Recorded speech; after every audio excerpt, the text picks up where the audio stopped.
At this time, the court calls State of Wisconsin versus Stephen Avery, case number 05CF381. We're here this morning for a continuation of a trial in this matter.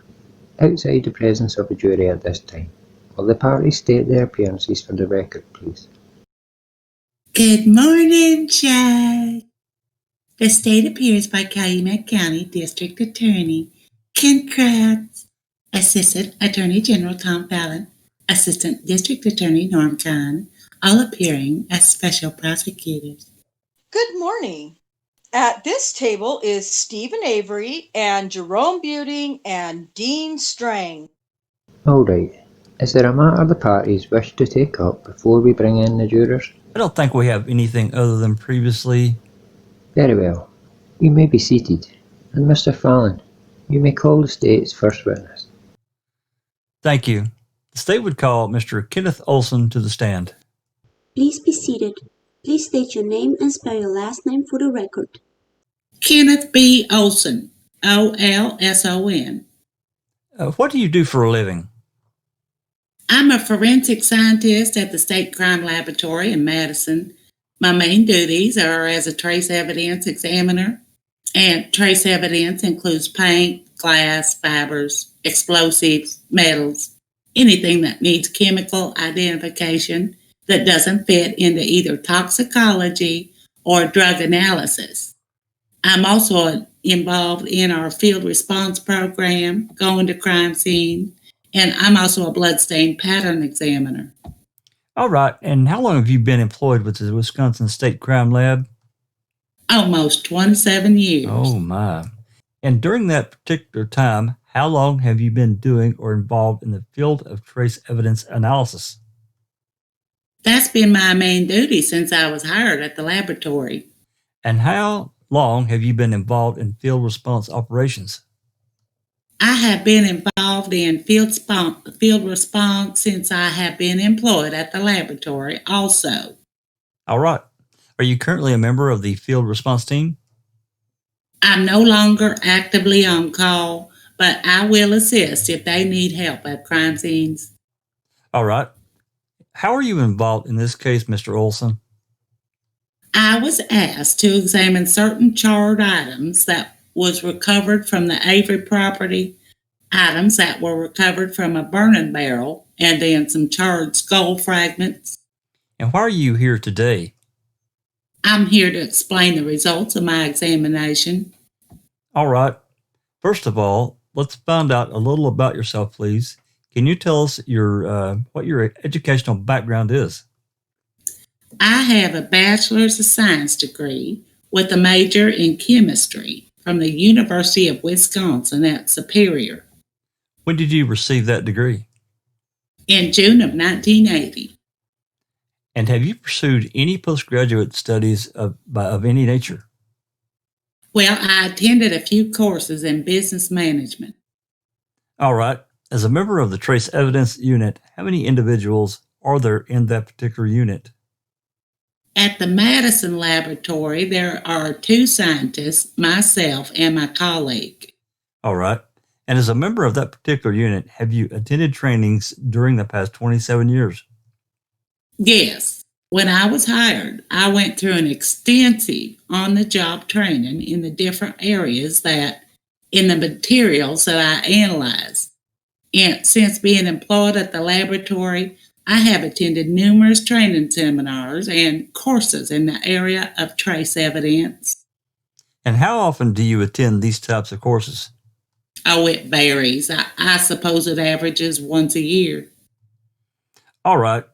And with respect to your training and experience, have you received any specialized training which assisted you in terms of performing any of the examinations in this particular case? In the area of elemental analysis, I have had training using the scanning electron microscope with an energy dispersive X-ray analyzer, and that instrument is used for identifying different elements. And when we're saying elements, can you give us an example or an idea of what kind of elements that you're looking at with this particular instrument? Well, we can examine approximately 70 different elements, and they include carbon, oxygen, nitrogen, iron, lead, titanium, magnesium, just a broad spectrum of elements. And what are some of the objects and items that you are routinely called upon to examine in your trace evidence unit? As far as elemental analysis, Sure. I routinely analyze paint samples using a scan electron microscope, energy dispersive X-ray, SEMEDX for short. Use it for glass samples, unknown powders, explosives, and question metals. All right.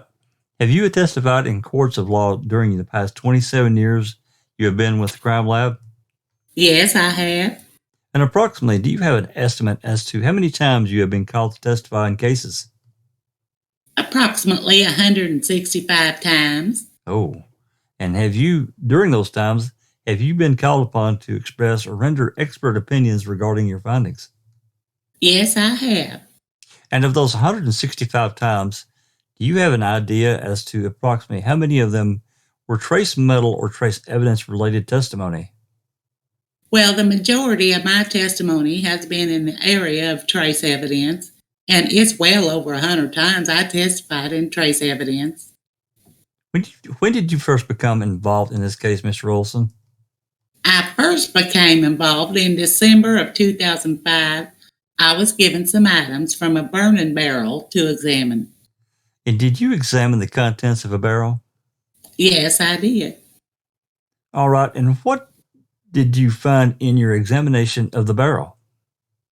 The material that was submitted to me were charred items, and in there was a charred portion of a Motorola cell phone, a charred Canon PowerShot A310 camera, and assorted other electronic components. Now, is your laboratory capable of extracting data from those types of items or not? No, I was just told to examine them to see if I could give any information as to what those items might be. What other, does your particular trace unit have a supply of products on hand to assist you in attempting to identify severely burned items such as this? No, we don't. As a result of which, did you make any recommendations with respect to your initial findings? I reported what I found in that charred debris to Investigator Tom Fassbender with DCI. Okay, Tom. Okay, all right. In addition to those items, what other charred debris were you asked to examine as part of this case? I was asked to examine some charred skull fragments that had a defect in them that was consistent with high energy projectile. All right. And first of all, I would like to direct your attention to Exhibit 391, and I'm going to hand you a laser pointer. Do you recognize Exhibit 391, in particular, the item on the right? Yes, I do. All right. And what is that? Exhibit 391 is a photograph of that charred skull fragment that I examined. All right. And the defect, or the hole in the skull, is this area right up in here. All right. And as part of your analysis, do you routinely assign an item number or a crime lab identification number to assist you in working with those items? Yes, we do. And what item designation was Exhibit 391 given? Exhibit 391 was item EJ. All right. I'm going to have Exhibit 392 displayed. All right. And do you recognize that item? Yes, I do.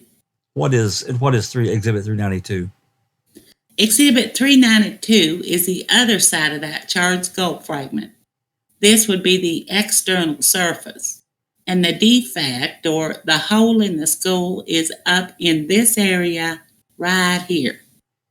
Now, I see that there is an arrow-shaped marker depicted on this outer view of Exhibit 392. Do you know what that is? Yes, I do. And what is that?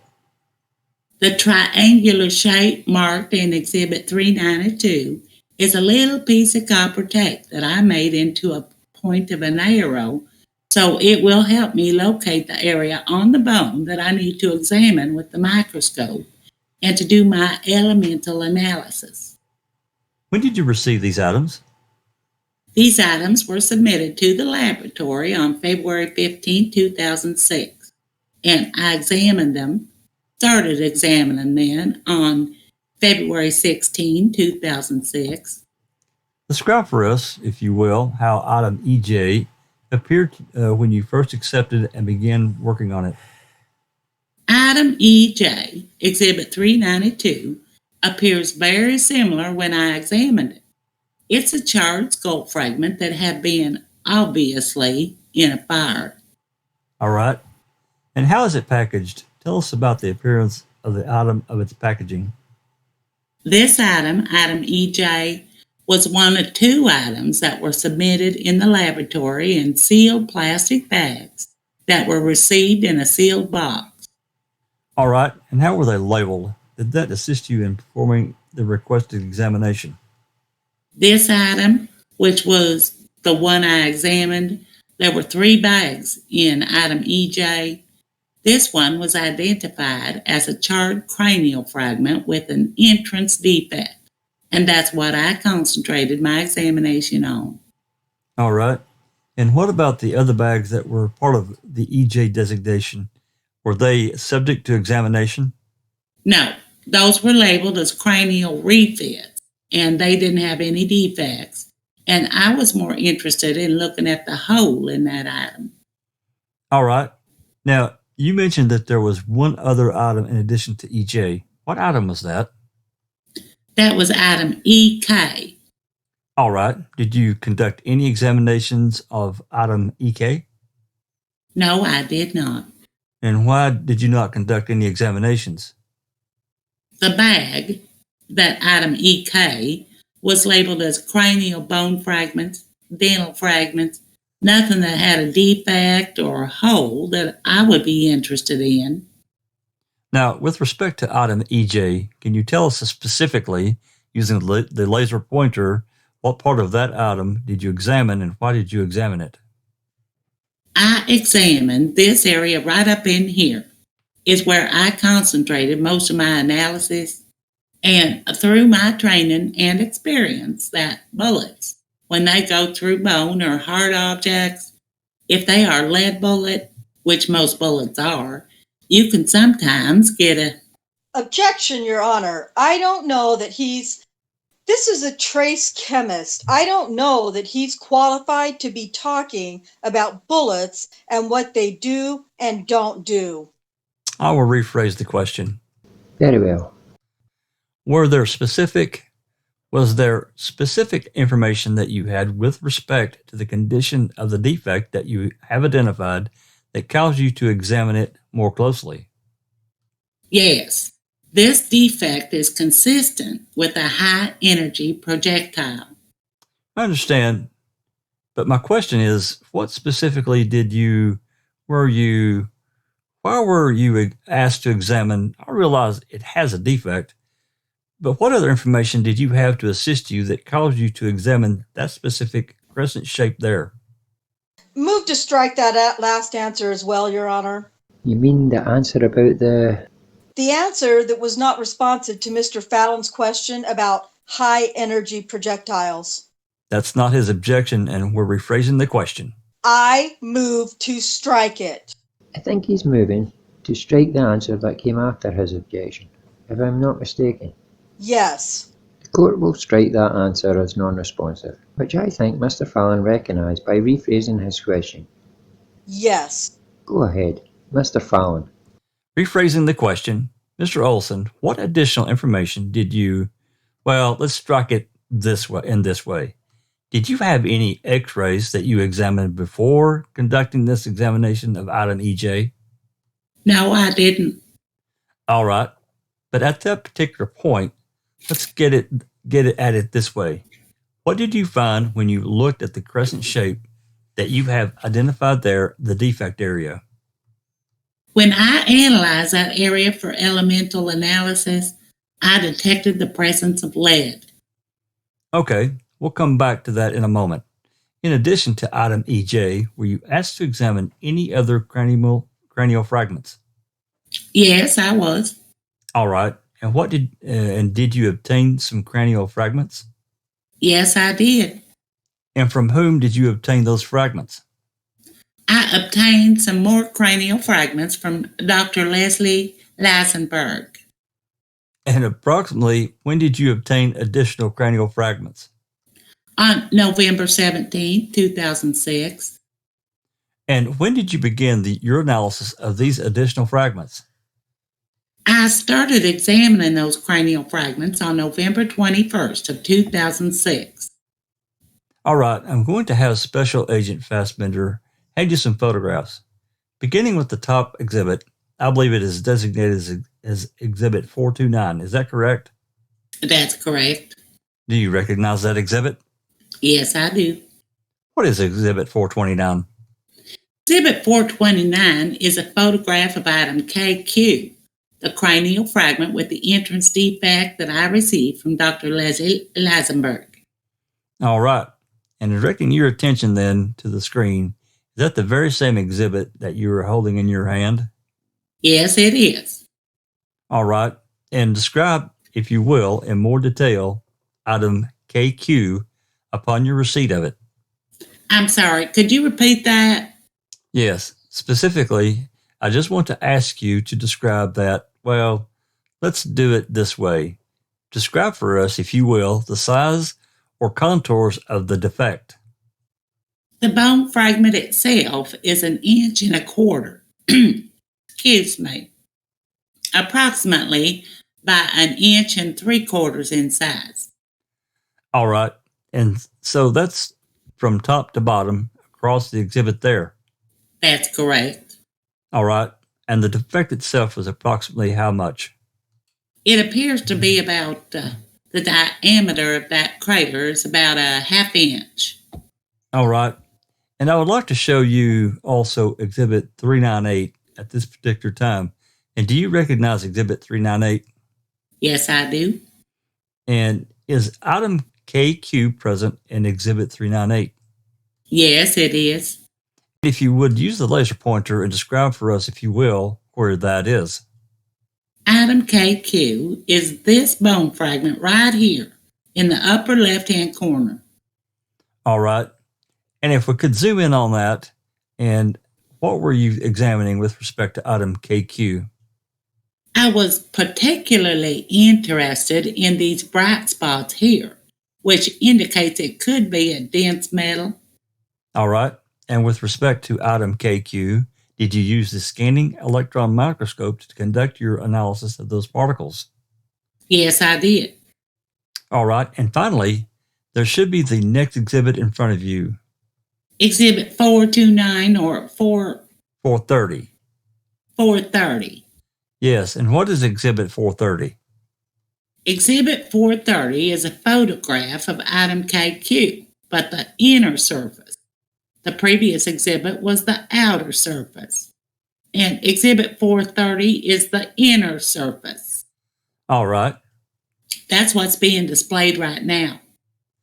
All right. And did you examine the inner surface of the defect area as well as the outer surface on this particular item? Yes, I did. All right. And finally, there's one more exhibit, and I believe it's Exhibit 431. Yes. All right. And what is Exhibit 431? Exhibit 431 is a photograph of an X-ray of other charred bone fragments. All right. And particularly with respect to Exhibit 431, was there a crime lab designation assigned to that item? Yes, there was. All right. And what was that? That was item KR. All right. All right. Now, with respect to your findings, I would like to redirect your attention again to item EJ, Exhibit 392. Did you find traces of elemental lead in the area of the defect? Yes, I did. And tell us about what you found. I was examining the entrance defect approximately in this kind of lower left-hand corner. I'm sorry. Is this item EJ we're talking about? Yes, this is item EJ, Exhibit 392. I examined this area in here and found traces of elemental lead.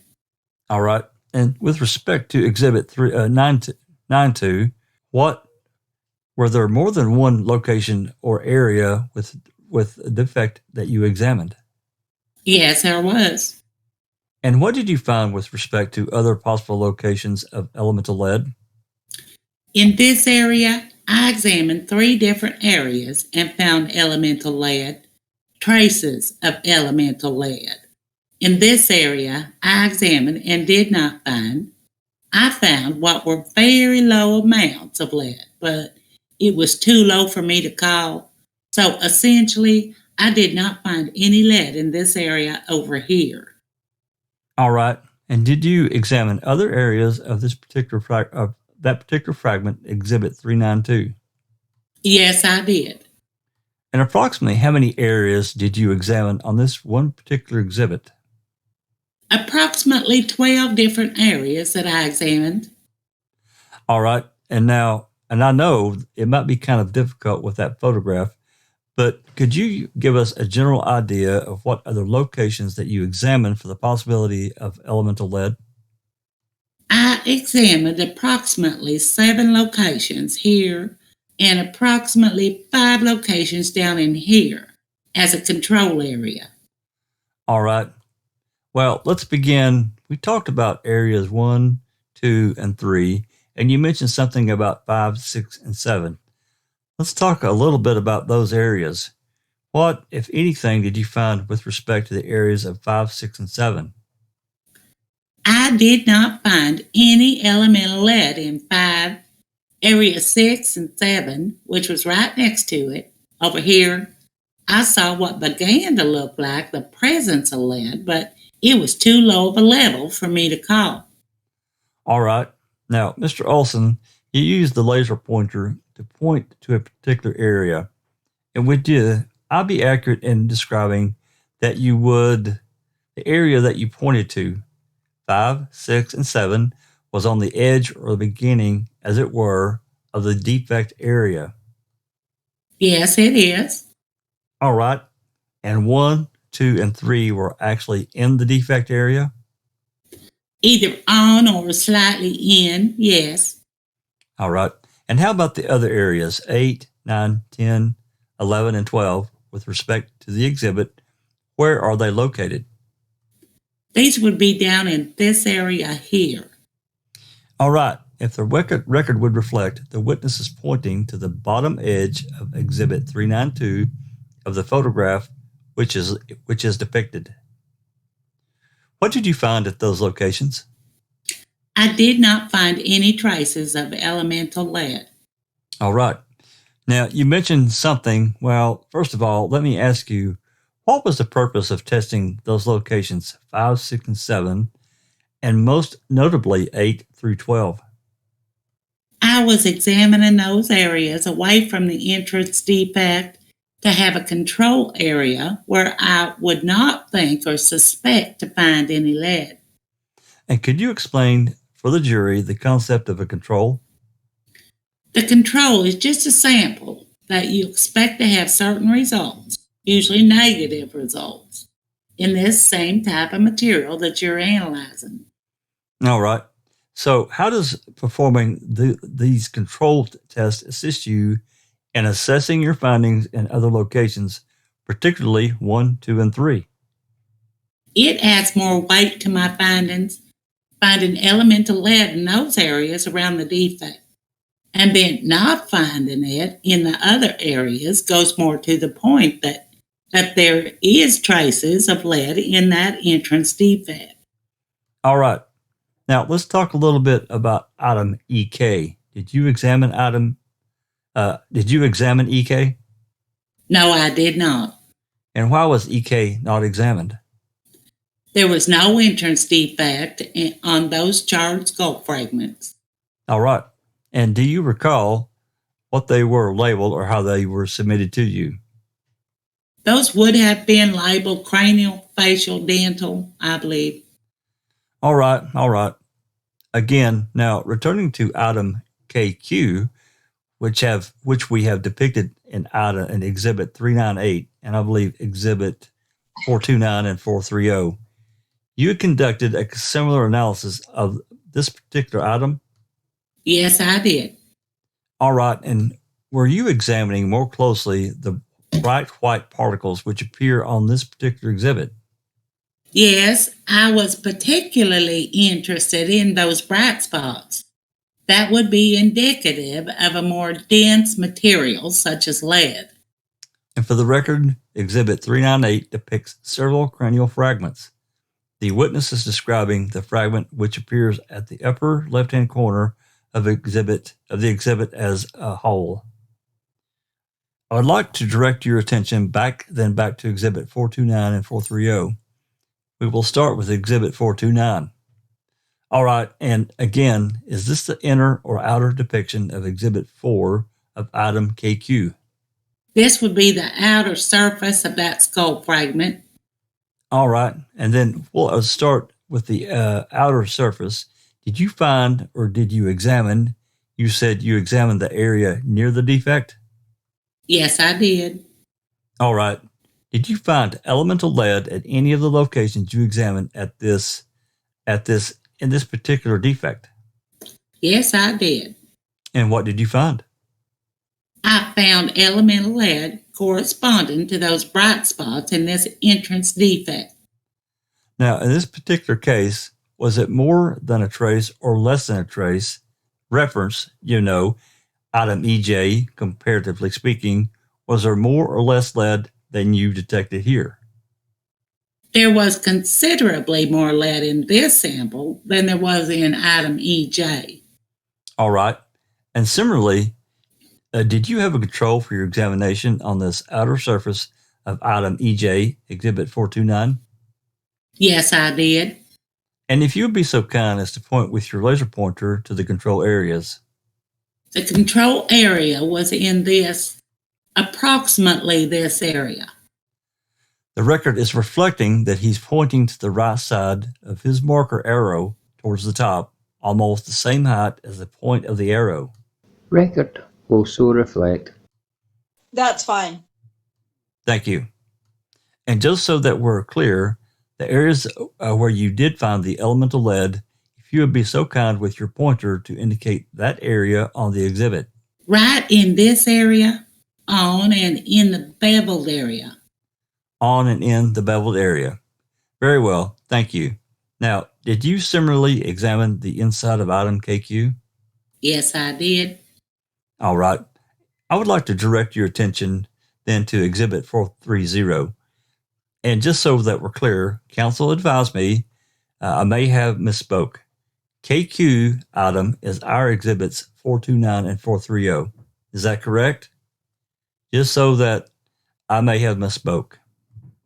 Item KQ is 429 is the outer surface and 430 is the inner surface of item KQ.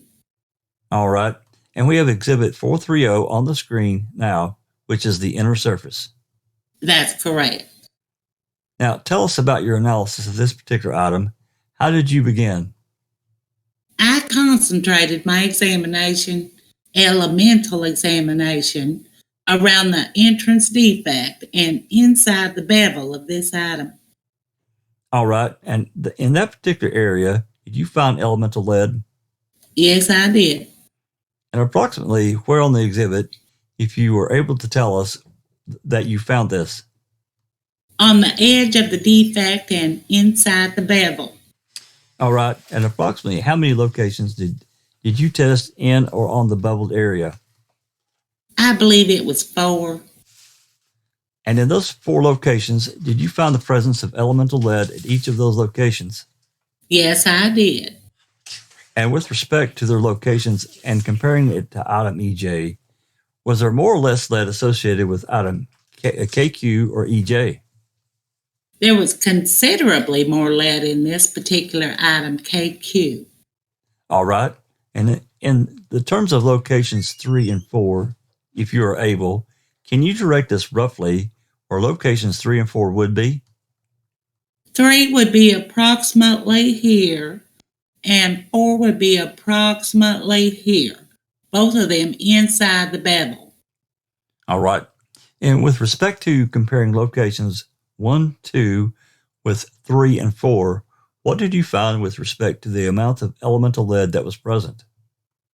In areas 3 and 4 inside the bevel, there was even more lead concentrated in those areas than in areas 1 and 2.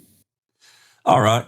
Similarly, with respect to your testing of the inside of item KQ, Exhibit 430, were there any control locations that you utilized to assist you in interpreting your results? Yes, there were. And if you would be so kind as to take your pointer and indicate generally where the control areas were utilized. I believe the control area was in this area. All right. You're talking to the area immediately to the right and to the bottom of the marker that you placed on this exhibit. That's correct. All right. In the control area, did you find the presence of any lead? No, I did not detect the presence of lead in that area. All right. Now, we would like to take a look at Exhibit 431, please. Do you recognize Exhibit 431? Yep, I sure do. Were you called upon to examine that particular piece? Yes, I was. And similarly, Can you just identify what that is? X-ray or photo? It's a photograph of an X-ray. Okay. and it was your misunderstanding. This was, again, another cranial piece that you were given by Dr. Lisenberg.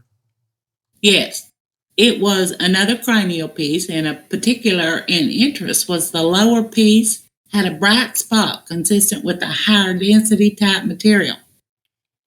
All right. And upon examination of KR, well, first of all, let me ask, did you examine KR using the same methods you did with KQ and EJ?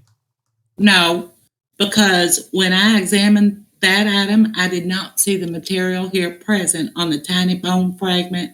It wasn't on the bone any longer. It just wasn't there. All right.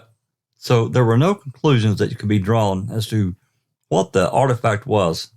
That's correct. All right. Did that particular artifact have any entrance or suspected entrance defect like items EJ and KQ? No, it did not. All right. Mr. Olson, your opinion that item EJ, Exhibit 392, has traces of elemental lead in the defect area. Do you hold that opinion to a reasonable degree of scientific certainty? I sure do.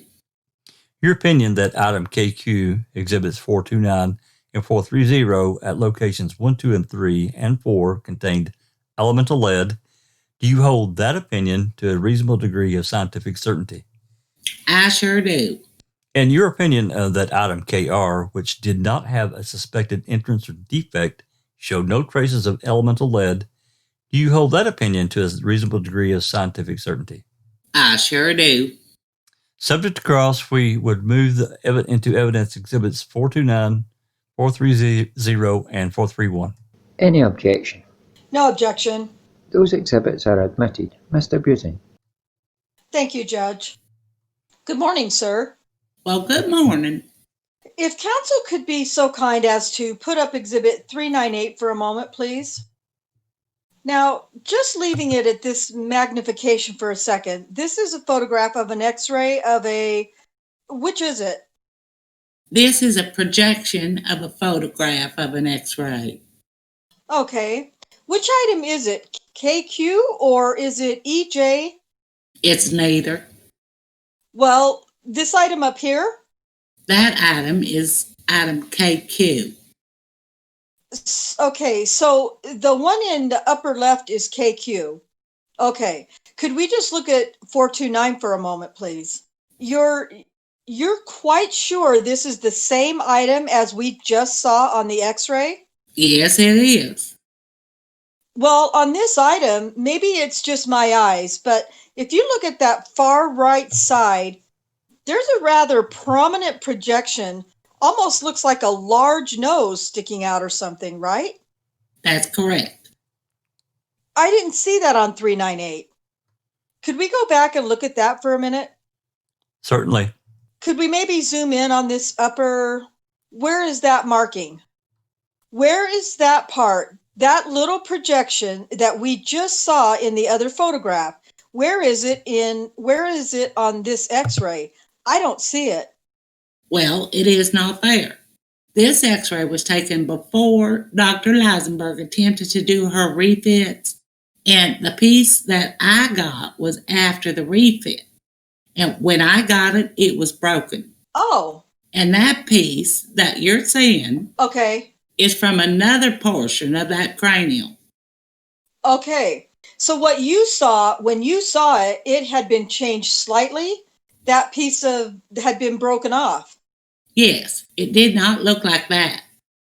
Okay. Well, that's good. I'm glad you cleared that up.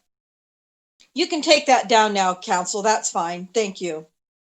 Do you know what item FL is in your lab? No, I do not. Well, there's been evidence.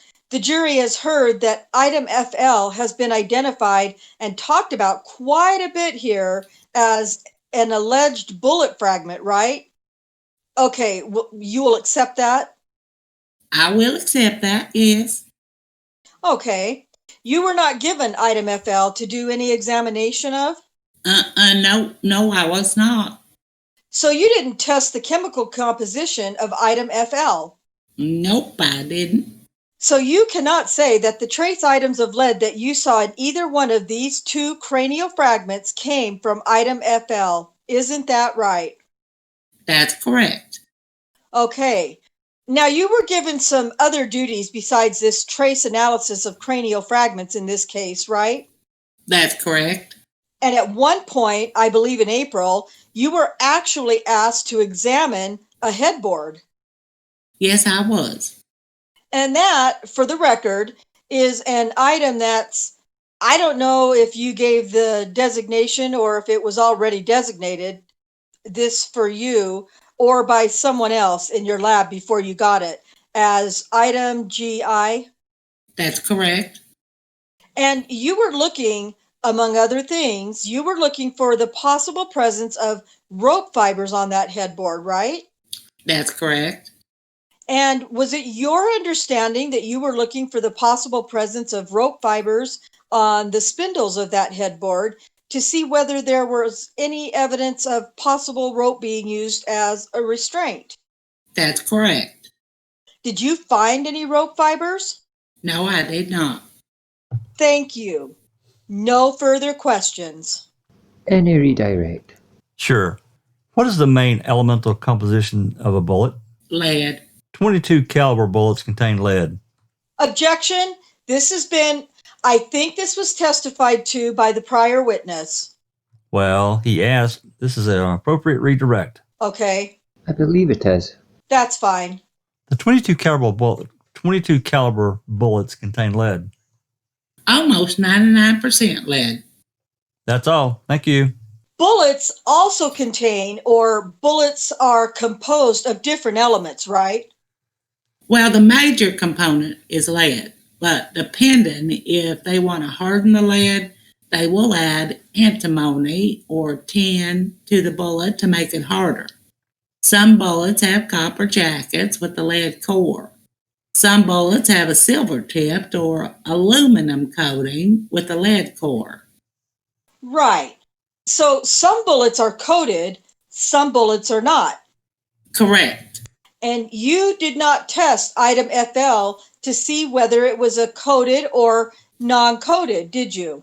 Objection asked and answered. He asked if he tested FL at all, and he said no.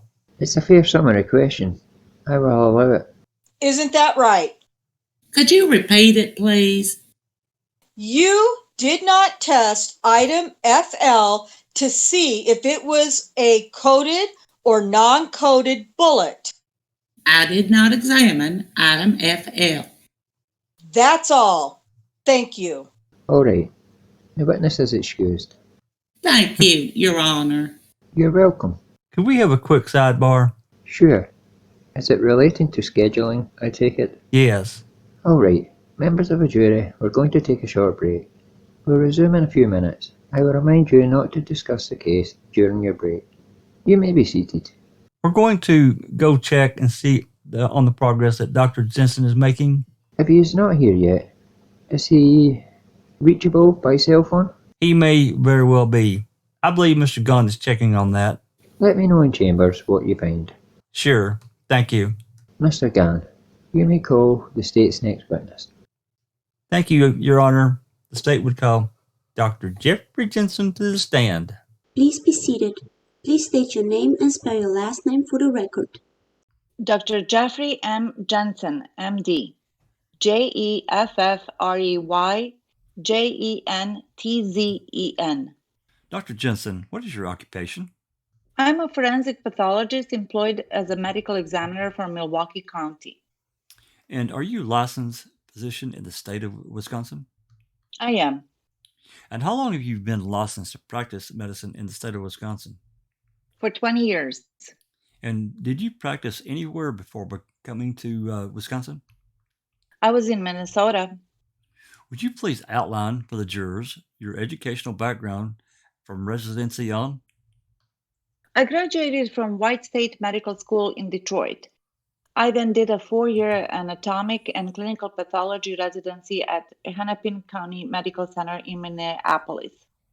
Following that, I did a year of special training in field of forensic pathologist at a medical examiner's office in Minneapolis.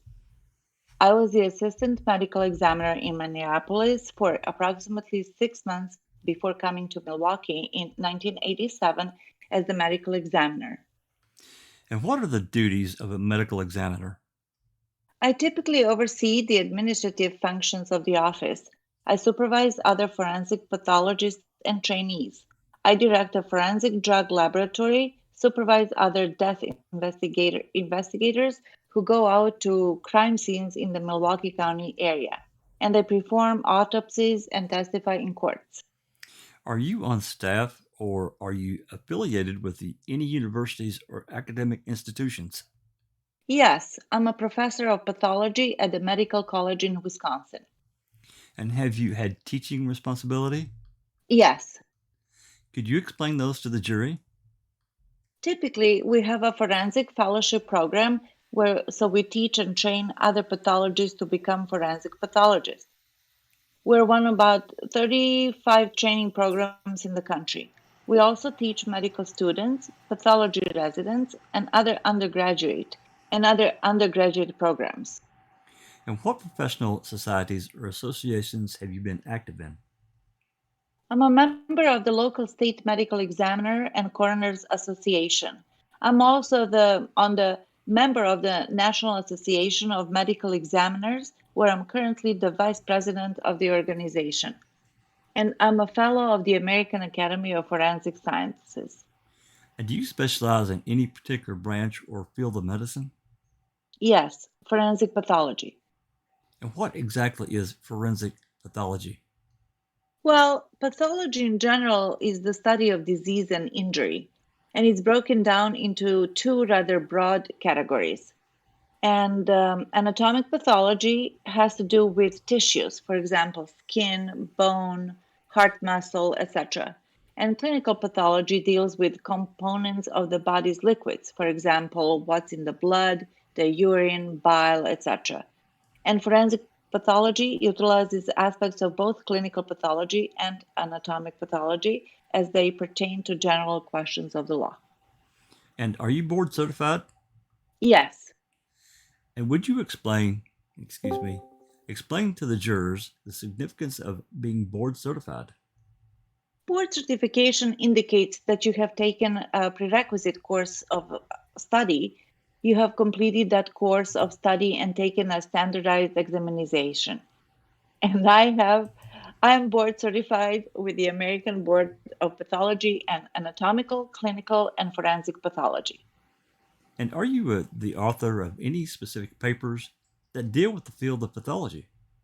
Yes, I have written a number of papers on various topics in the field of forensic pathology predominantly. I have also co-authored a book on death scene investigation and training individuals to do death scene examinations, etc.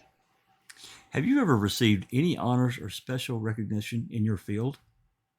I have been recognized in some areas, yes. Could you explain those to the jurors? I have developed a child death review team in Milwaukee County for the last 15 years, and we have been recognized for that. We have also developed other testing methods and genetics to determine drug metabolism. And I have been recognized as in the position of the vice president and president elect, as I think an individual who would be a leader in the field. And would you look at in front of you? I believe there's a document there which has been marked as Exhibit 432. Yes, Do you see that? yes, this is a copy of my curriculum vitae. It's roughly around 24 pages, and it documents the papers and presentations and other types of academic efforts that I have done over the last 20 years. Now, doctor, approximately how many autopsies have you performed in your career? I typically perform personally between 250 and 300 autopsies a year. And then I supervise other pathologists and trainees and forensic pathologists in their cases. So I see a number of cases.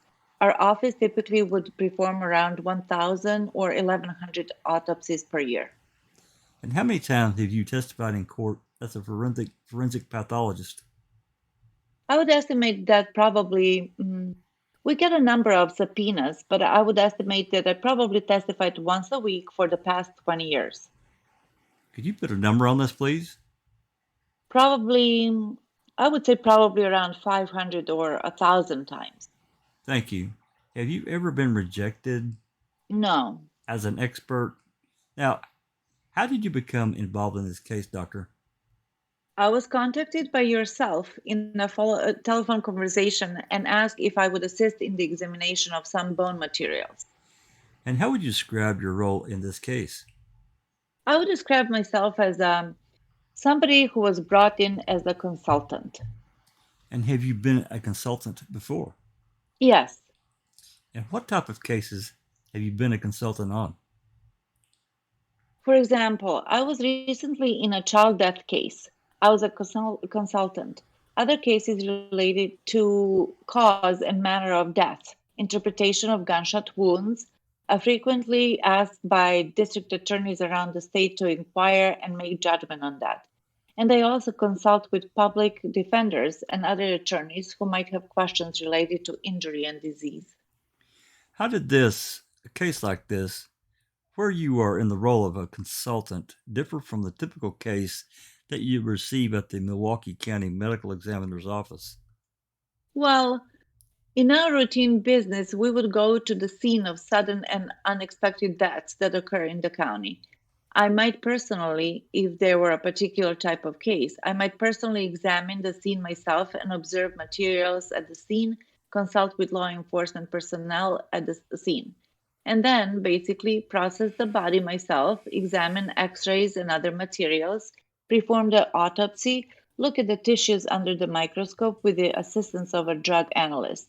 I might interpret drug levels in testing. And then, if it were a case in Milwaukee County, I would determine the cause and manner of death and sign the death certificate. In this case, my role was limited as a consultant to look at some material and render an opinion. And is that because of the traditional autopsy would not be performed in a case such as this? And yes, that's true. Plus, well, an autopsy is basically an examination of a deceased person. In some cases, you have more material and tissue than in other cases. But in this case, it would be that I would not have performed the examinations myself as far as the autopsy or the dissection. And in this case, my role is limited to examining small pieces of bone fragments and rendering an opinion. Would you explain to the jury what you did in the course of your investigation in this case?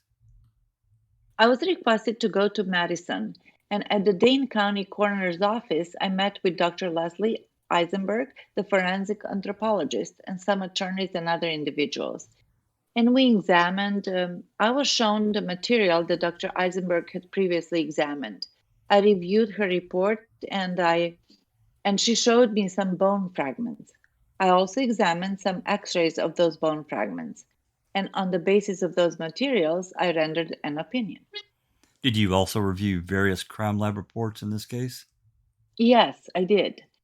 As well as although I wasn't I never went to the scene of this case. I was shown photographs and given laboratory information, looked at the x-rays and the reports. As part of your job as medical examiner, did you have experience with examining burned body parts? Yes, About how many cases have you been involved in where there were burned body parts? I would say on a routine basis, we would examine probably around 10 charred bodies per year in our office. And as part of your job as medical examiner, do you have experience with interpreting x-rays? Yes, in a general forensic sense, interpreting trauma and injury, yes. How are they used in your work?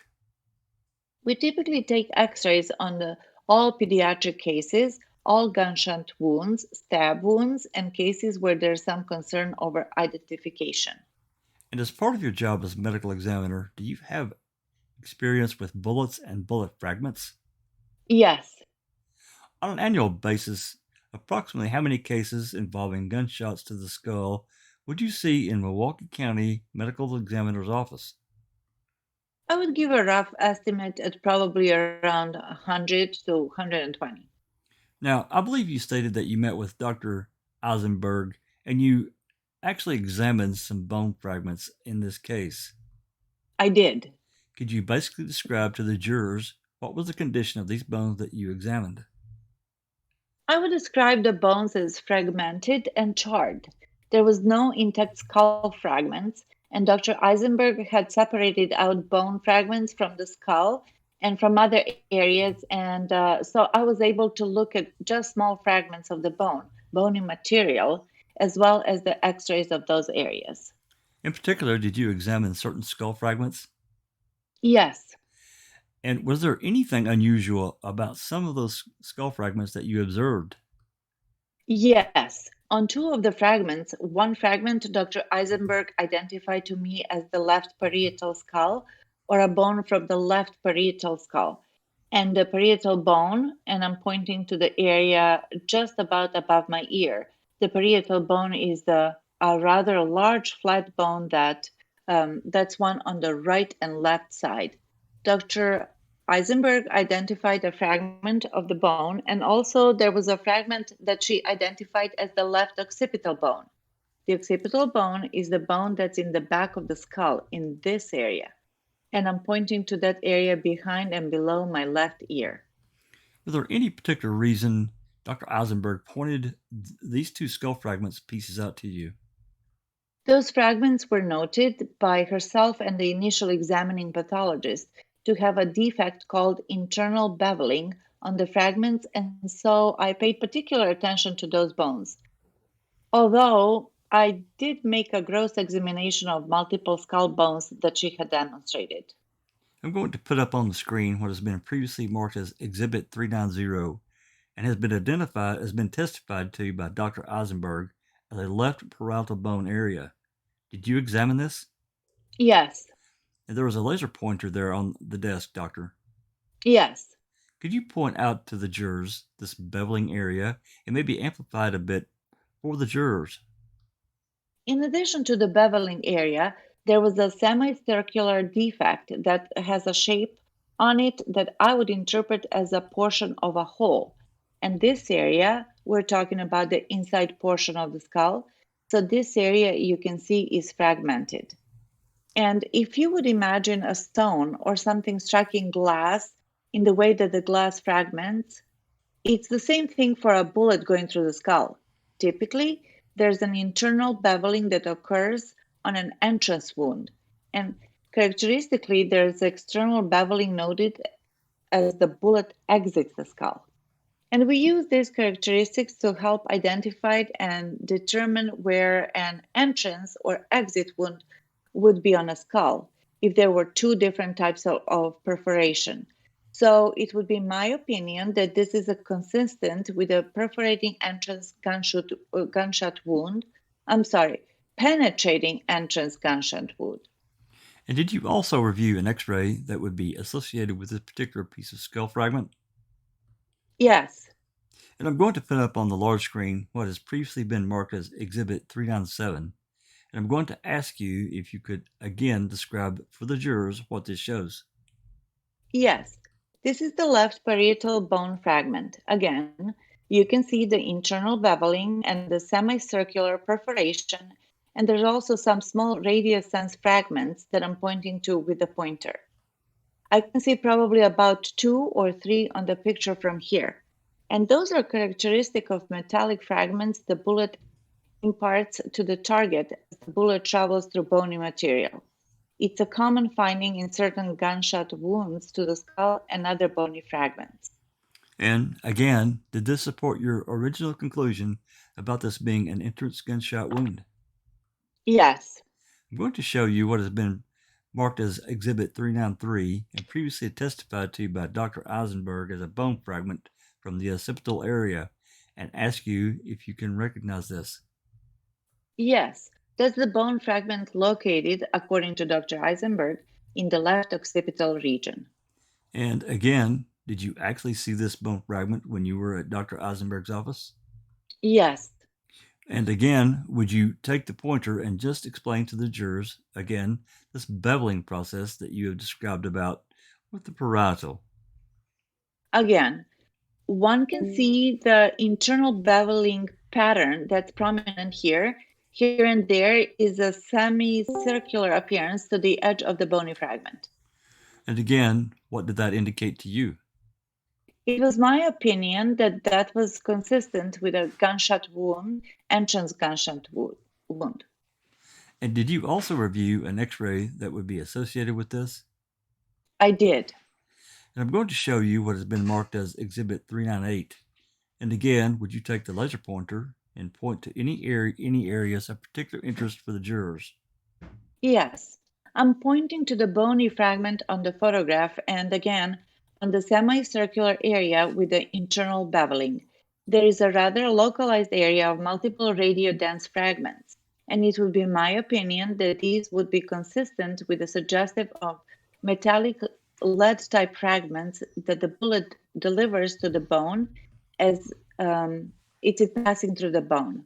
Could I expand on that? Please.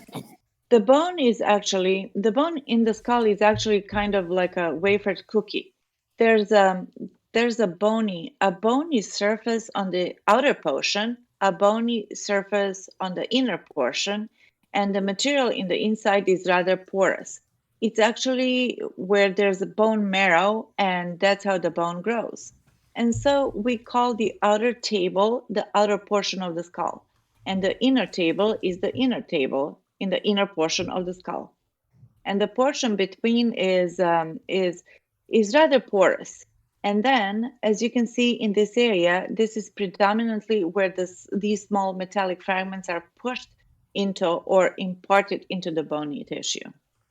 Based upon your examination of the skull fragments and the x-rays and all associated records and reports you have reviewed in this case, do you have an opinion to a reasonable degree of medical certainty as to the manner of Teresa Halbach's death?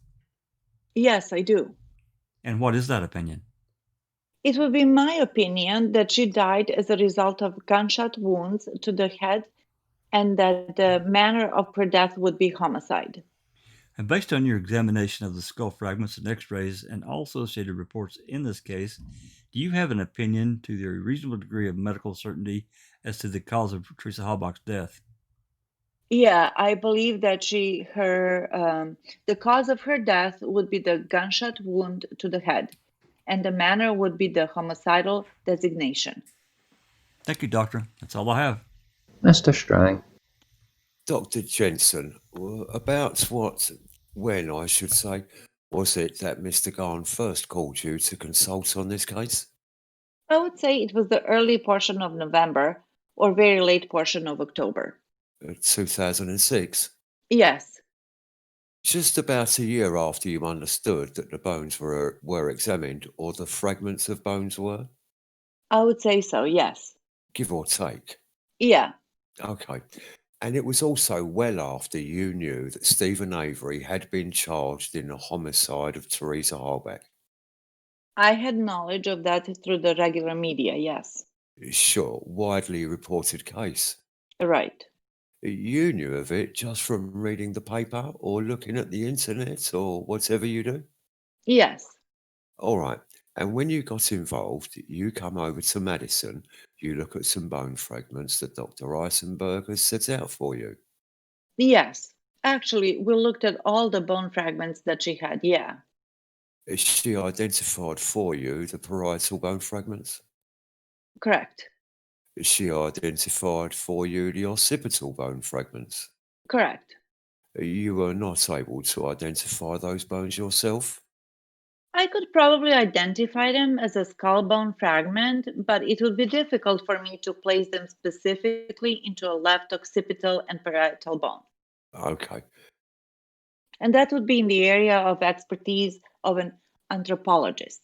Reasonable, in your view, to rely on Dr. Eisenberg's expertise in telling you where in the skull she thought these bones came from? Correct. The meeting that you described with Dr. Eisenberg, you said that there were others there, including some attorneys? Correct. Just to be clear, there were not defense attorneys there. Correct. The attorneys were both from the state or prosecution? The three attorneys at the table, yes. Fair enough. Okay. Now, I gather, although you were only, well, you didn't do an autopsy here, as you said. Correct. Although you were in a consultant role, you asked for the information you thought might be helpful to forming an opinion. Yes. I examined what I would typically examine in a case where I was asked to consult autopsy protocol, laboratory tests, if they were available, scene investigation materials on police reports. It would be consistent with the same type of examination I would do if it was any other kind of forensic examination. You asked for all of the information available that you thought might help you in forming your opinions? Specifically within my area of expertise, yes. I mean, your opinions are within your area of expertise. Correct. So you were interested in information that might bear on the opinion you hoped to form. Correct. None of the information you requested was withheld from you, was it? Not to my recollection, no. You got what you thought you needed. Yes. Here, as in any other case involving a charge of a homicide, you understand that the personal stakes are high for the family of the victim, Yes. the family of the defendant, Yes. the defendant himself. Yes.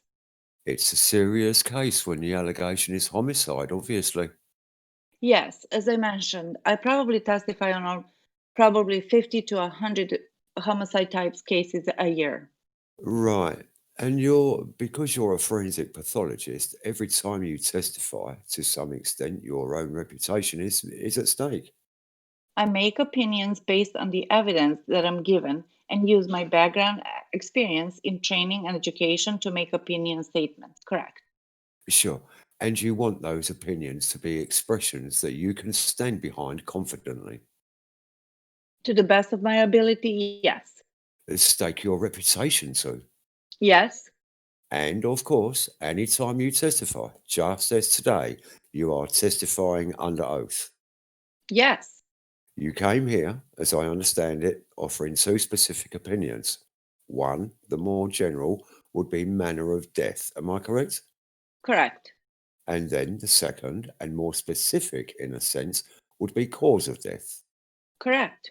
All right, let's start with the more general manner of death. We have heard a little bit about this, but not from a pathologist or medical examiner. In your work, we could say that there are 4 determined manner of death. Is that right? Typically 5. All right. One would be accidental. Correct. No special order here, but one of these is accidental. Another is natural. Yes. A third would be suicide. Yes. And fourth, homicide. Yes. 5th is undetermined. Very good. That's the one we didn't hear about yesterday. Unexplained or undetermined is your term of choice. Undetermined, yes. All right. We'll use undetermined. So that would be the 5th manner of death, which is different other than the 4 in the sense that it's what you say when you don't know. It's what we say when we can't definitively determine between or distinguish between, for example, an accident and a suicide, or a homicide and an accident, yes. Sure. Okay. And then if we descend to the specific cause of death, there is as many as there are ways that people die in some sense. I mean, this would be a gunshot in one case. It would be a drug overdose in another. You would try to identify the drug if you could. Correct. In that instance, Correct. it may be just any of a number of ways that can cause people to die. Yes. All right. And what you do in establishing cause of death, if you can, is be as specific as possible. Yes. And I would say, based on the material and evidence that's present, we make an opinion on that. Yes. All right. And by as specific as possible, since you were talking today about gunshots, let's use a gunshot case. When you get a full course, or, most of the course, you may find multiple gunshot wounds in evidence at autopsy. Yes. When that happens, you make an effort to the extent medically possible to determine which of the gunshot wounds would have led to death. Yes. And in some cases, there are multiple wounds, and other I would describe as a non-lethal, and other as are potentially lethal. Sure. Others are definitely lethal. Sure. So, and again, just by way of example, if someone has 5 gunshot wounds, you may be able to say, for example, that 2 of these definitely would have been lethal, 2 definitely would not have been lethal in the ordinary course of medical care, and maybe the 5th possibly lethal. Correct. Something like that. And just as an example. Yes. All right. Now, here you saw evidence of 2 gunshot entrance wounds. Yes. 2 bones that you could identify personally as probably being from a human skull.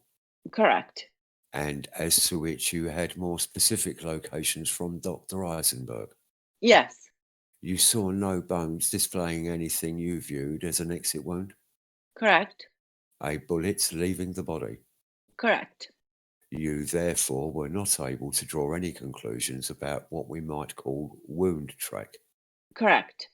The direction or angle at which a bullet penetrates the body. I would say, based on the material that I had, I wasn't able to do that. Correct. In some cases, when you have more intact specimens, you can certainly render more definitive Sure. opinions as to wound track, direction of fire, that type of thing. But those were not opinions you were able to form or render here. Correct. Now, tell me, in your opinion, the cause of death here was 1 or 2 gunshot wounds? Yes. To the head? Correct. All right. Tell the ladies and the gentlemen of the jury all of the information you have in this case that allows you to conclude that either of the 2 bullets here first struck skull bone while the victim was alive. Okay. Could you repeat the question? Sure. I would like you to simply tell the ladies and gentlemen of the jury what information you have here that allows you to conclude that either of these gunshot wounds occurred while the victim was alive, that is, bullet struck bone while that person was alive. I don't specifically think that there's any one piece of information that would say that the person was alive with a beating heart or an intact brain. There's material, and I was given information that there was a spent bullet recovered at the scene that contained a blood specimen of the descendant. And that would be indicative to me that the bullet had passed through the brain at a time where it was liquefied blood, or that it was going through specifically bone fragments. And I would think that that would be the predominant, that would be the information that I think would be helpful in making that type of opinion. All right. We have certainly had testimony that Teresa Holbach's DNA was found on a bullet fragment. Right. I, at least, recall no testimony that Teresa Holbach's blood was found on a bullet fragment, but the jury will decide in the end that, and in a sense, it doesn't matter. Is there any way to distinguish the bullet hole you saw, either one, from a gunshot that was fired into the head of an intact corpse from a gunshot that was fired into the head of a living person? I don't think I could make a definitive determination based on whether the individual was in a perimortem time frame or whether the individual was skeletonized. It would be my opinion that the wounds showed an intact, robust bone that is consistent with what I would say non-skeletonized material, meaning that these look like typically like an entrance would through a bone of a person who is not a skeleton. And the reason I describe that, and I would make that clarity is that in a skeletonized bone, where you have got dried bone material and the bullet passes through it, I would suspect that there would be a different kind of fracturing and that it wouldn't get the same type of gunshot wound, particularly in the parietal bone fragment that I can see. That would just be my opinion on that. Okay. So, I'm trying to track you here, but as I understand, you think these bullet holes were made before the body was in a purely skeletal condition. Yes. All right. Let's go back to the question I asked. The gunshot wounds to the bones you observed would be indistinguishable if the bullets had hit the bone 30 minutes after the person had expired or 3 seconds before the person expired? I would agree with that, yes. You would. And if the person was 30 minutes expired when the bullet hit bone for the first time, then the gunshot did not cause the death, true? If the individual was dead before the gunshot sustained the gunshot wound to the head, then the bullet would not have caused the death. The bullet wounds you saw are as consistent with a bullet striking a non-skeletal body after death as they are with a bullet striking the skull before death. I would say so, yes. If death occurred before the first bullet struck bone here, then there was another cause of death entirely, as a matter of logic, wasn't there? I would agree with that, yes. And as to, in that situation, as to cause of death, you cannot give an opinion? Are you talking about specifically in this case, or are you talking about if I have got a skull with 2 bullet holes in it without any other information? Well, let's start without any other information. I would say that the 2 gunshot wounds to the head are highly suspicious for a non-intentional, or the individual would not have done it themselves because of the multiple nature of the injury. Sure. And with a caveat that, whether it was done before or after the person died. Okay. So let's unpack that. If we have 2 gunshots to the head, we're highly doubtful that this is suicide. I would say so, yes. Right. Most suicides. Assuming that these were the ones that caused her death. Sure. Yes. And most suicides don't get off a second shot. Correct. All right. You would suspect homicide. Correct. But you also would have to suspect accidental death if you had gunshot holes in a skull absent after information.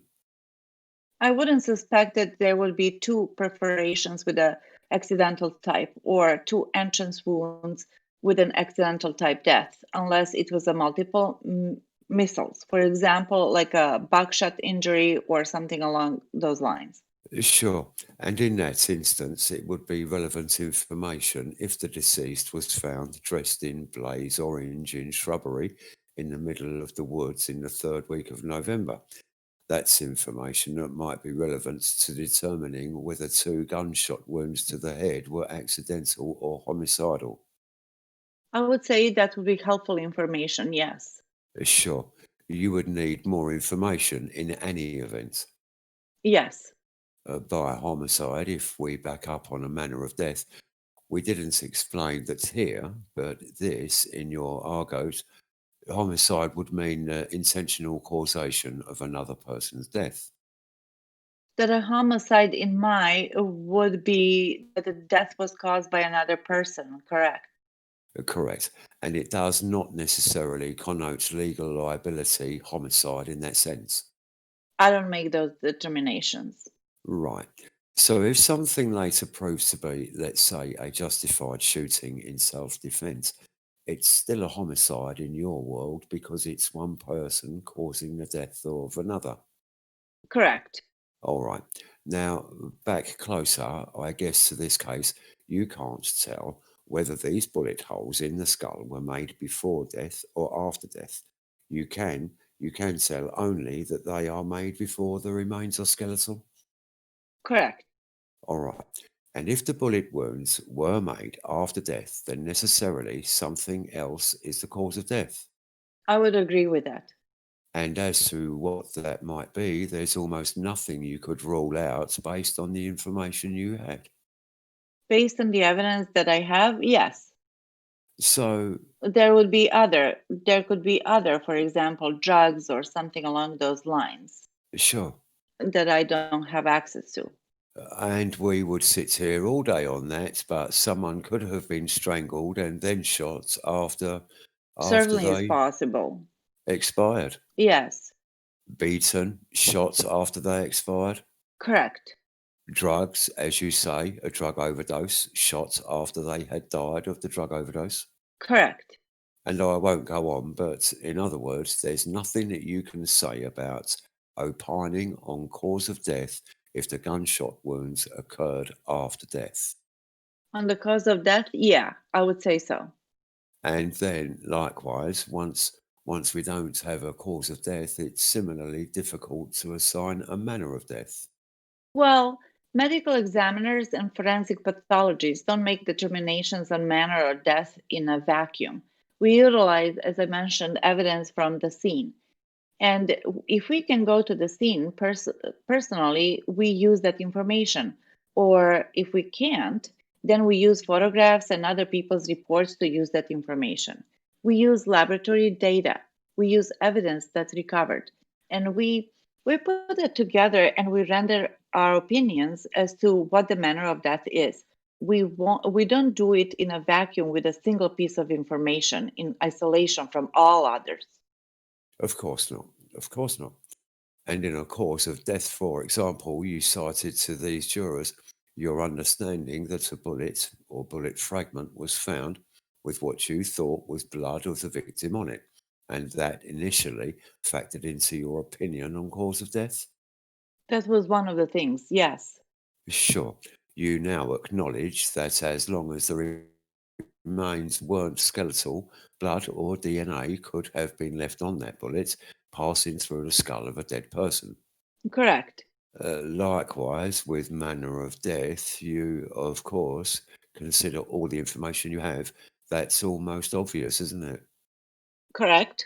And some of the information you have here is that the bone fragments you saw were burned. Correct. Badly burned? Correct. Burned to the point that they had fragmented and fallen apart. Yes. That suggested to you, in your line of work, some effort to conceal the body or disguise the body? Exactly. And you said to yourself, now with that information, why would somebody want to conceal the fact of death? Well, the obvious reason would be that the death itself, the fact that the person died, might be incriminating or awkward in some way. That would be information that would be valuable, yes.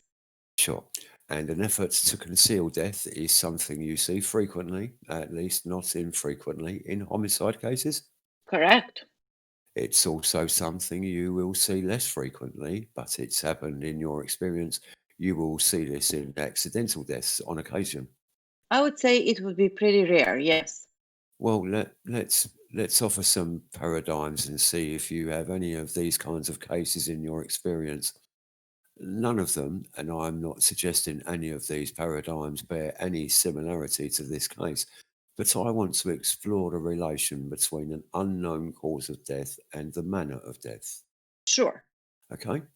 A young teenager who's become pregnant out of wedlock feels a great deal of shame about that, conceals the pregnancy, ultimately gives birth by herself. The baby dies for want of medical care, and an effort is made to conceal the newborn. And you're giving that example of what Concealment. manner of death? Concealment in connection with an accidental manner of death. I don't know if I would attribute that to an accidental manner of death. It would depend upon the totality of the information that's available. Sure. Resuscitation efforts, evidence of trauma and injury to the child, age, etc. So again, you can't take a specific issue and look at it in isolation. You need all the information. Understood. And sometimes in the sort of paradigm that I have explained, sometimes, unfortunately, the young mother will smother the infant or do something active to cause the infant's death. Other times, it's simply the lack of medical care. The infants can't thrive or survive. Correct. Dies of, in a sense, a natural cause or an accidental cause for want of medical care at the time of birth. Again, I don't know if we're talking about an accident or Right. another type of injury that you're talking about. Yes. But I think it would be very rare to call a death like that an accident. All right. There might be other examples. Another example would be something you may have run across: two people involved in an adulterous affair or liaison, and one drops dead of a heart attack. Some effort may be made under those circumstances to conceal the fact, or at least the timing or place of death. Objection, Your Honor, as to relevancy of this. Mr. Strang. I'm simply trying to establish that there are instances in which accidental death as a manner will be matched with concealment. Is that in dispute? Is that in dispute? Do you acknowledge that such circumstances can exist? I would acknowledge that there's concealment in some cases, Your Honor, but examples that are given here, I don't think I would agree with. Could I expand on that? Go ahead. Sure. I have never seen an individual burned in an attempt to conceal an adulterous affair and somebody who dies suddenly during an act of intercourse. On occasion, we will see individuals who die from drug overdoses that would be dumped at a different location, but it would be very uncommon or rare to see any mutilation or other type of bodily disruption to hide that kind of death. Okay, fair enough. And so the type of burning and charring that I would see in this case would be, in my opinion and my experience, most consistent with homicidal type of manner of death and extremely rare in others. Fair enough. Okay. You think this is most consistent. You can't rule out other possibilities. I can't rule out other possibilities beyond the impossible, correct? Well, and one of the problems we have here is that we're in a forensic setting, the intersection of the pathology with law, correct?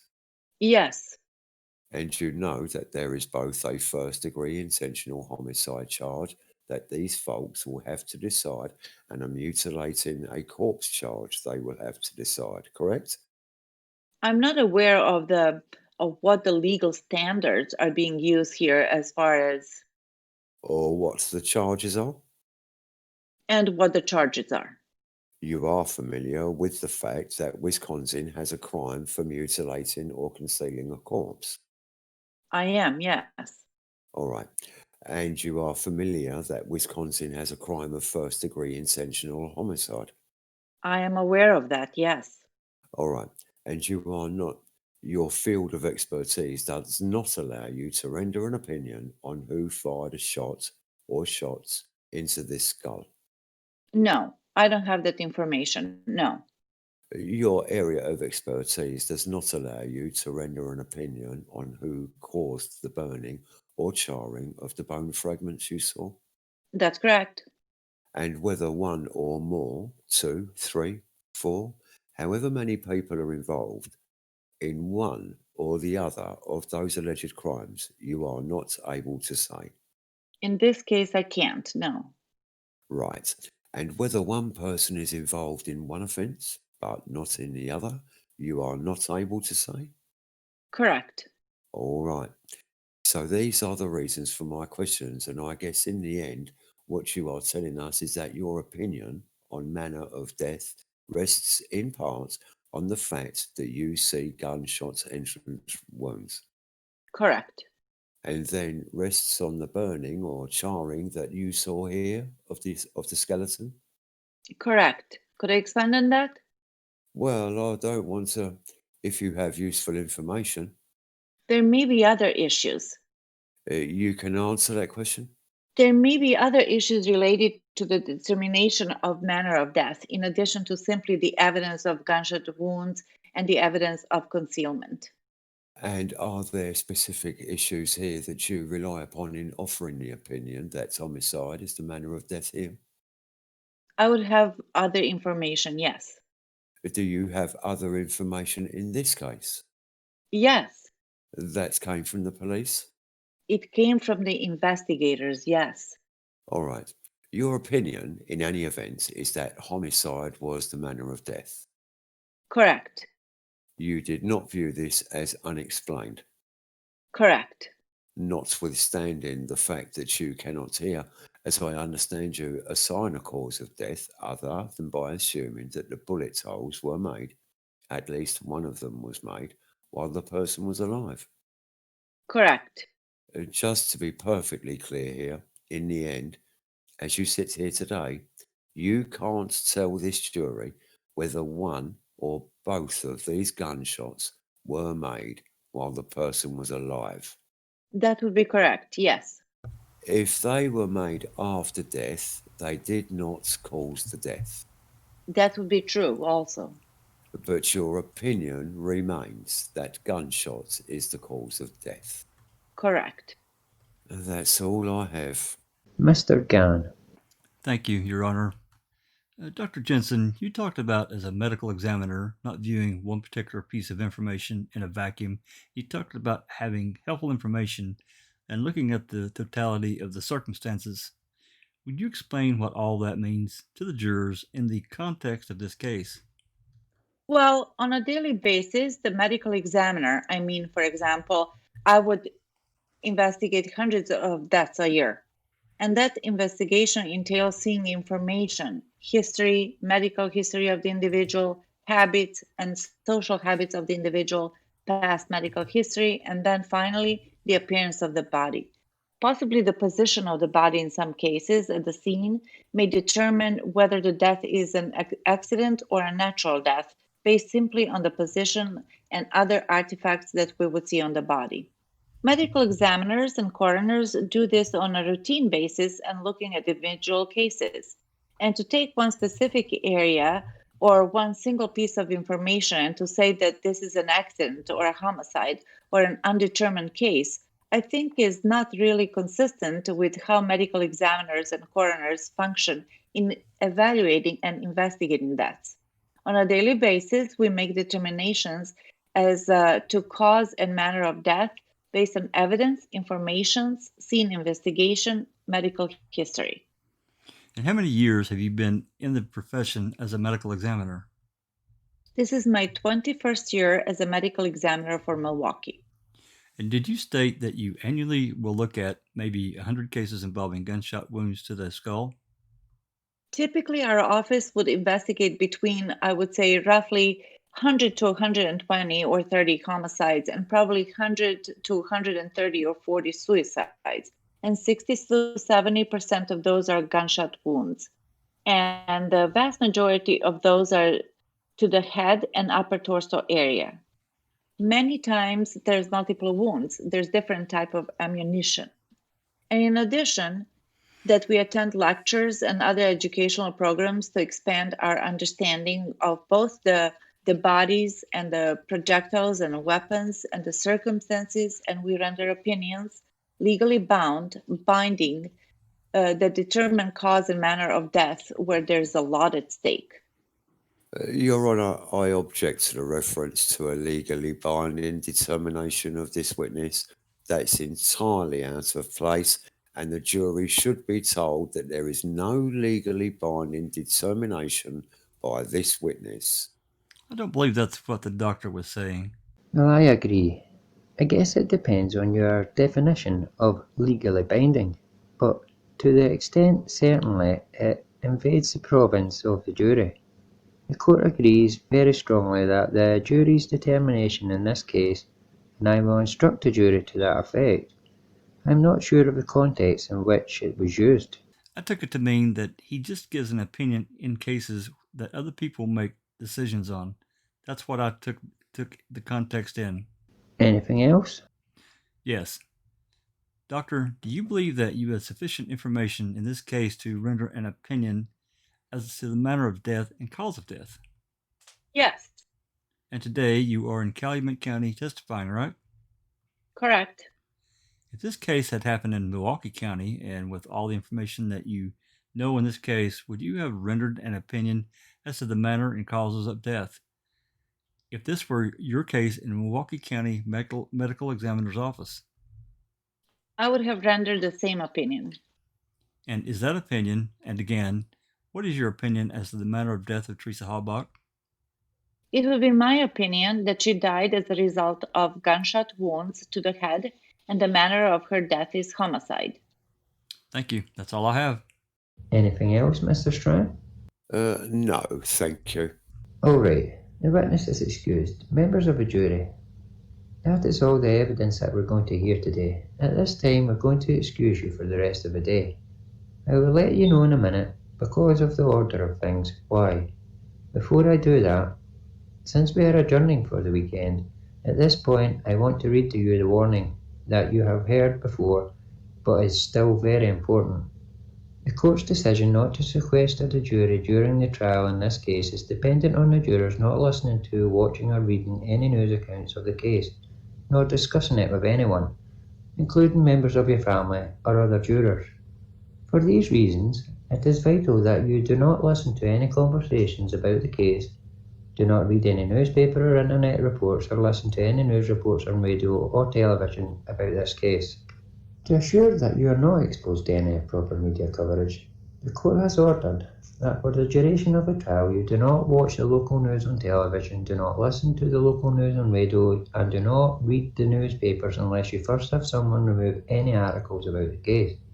In addition, you are not to visit any internet website or weblogs, which may include any information about the case. Since we are breaking for the weekend, I understand that some of you may be working at places of employment. Do not discuss the case with any employers, employees, or patrons. Do not volunteer your status as a juror to anyone. If anyone attempts to discuss the case with you, politely but firmly notify them that you are prohibited from discussing the case. If you are involuntarily exposed to any information about the case from any source, take steps to immediately avoid any further exposure. Should you be exposed to any reports or communications from any source concerning the case during the trial, or should you become aware of anything you believe may affect your ability to serve as a juror, you should not discuss your concerns with any other jurors, but should report any concerns to the jury bailiff. Now, I have also told you previously that occasionally during the trial, there will be times when the court has to take up matters with the attorneys outside the presence of the jury. There is going to be one of those such occasions on Monday, and because it is a matter which may take greater part of the day, rather than have you sitting around and waiting until we're finished, I'm not going to have the jury report for duty on Monday. I'm going to have you report for duty on Tuesday, at the normal time. Because of the fact that you are not going to be here on Monday, and it is a weekend, I want to make it especially sure that you pay attention to the warning I just read. That is, make sure you don't discuss it with anyone. Avoid any exposure to the case, but it is necessary for the court to hear information outside your presence on Monday, and for that reason, you will not be reporting on Monday, but reporting on Tuesday morning, at the normal time. With that, I will excuse you for the weekend at this time. Your Honor, may I move in Exhibit 432, the CV of Dr. JENTZEN? No objection. All right, that exhibit is admitted. You may be seated. Appears the jury is not disappointed that we'll be going home early. All right, then, on Monday, we'll report back to this courtroom at normal time. Correct, counsel? Yes, sir. All right, I will see you then. Your Honor, could we have an accounting of the exhibits? There's a number of exhibits that may not have been moved in and that we would like to have move into evidence at this time. And then if the clerk could check our scorecards. Sure. I have to address another matter at this time. Let me suggest this. Why don't the attorneys meet with the clerk first thing Monday morning? If you discover there is action that needs to be taken with respect to any of the exhibits, we'll do it at that time. All right. Thank you.